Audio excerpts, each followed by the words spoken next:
बिस्मिल्लाहिर्रहमानिर्रहीम। शोहर को ताबे करने का ताकतवर कुरानी वजीफ़ा।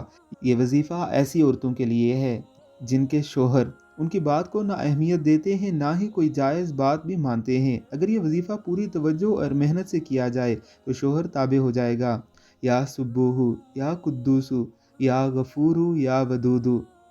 इन अस्माए मुक़द्दसा को 1100 मरतबा मिलाकर रोज़ाना इशा की नमाज के बाद या फिर कोई भी वक्त मुकर्रर करके पढ़ें। अव्वल व आखिर 7 मरतबा दुरूद शरीफ पढ़ें। 41 दिन तक इस अमल को जारी रखें। आपका शोहर आपके ताबे हो जाएगा। इसके बाद जिस शख्स के लिए भी ज़रूरत हो 21 मरतबा पढ़कर तसव्वुर में या सामने दम करें।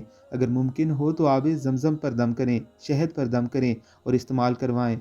इंशाअल्लाहुल अज़ीज़ आपको इस मसले से छुटकारा मिल जाएगा। ऐसी ही मज़ीद अच्छी वीडियोज़ के लिए आपने हमारे चैनल को ज़रूर सब्सक्राइब करना है।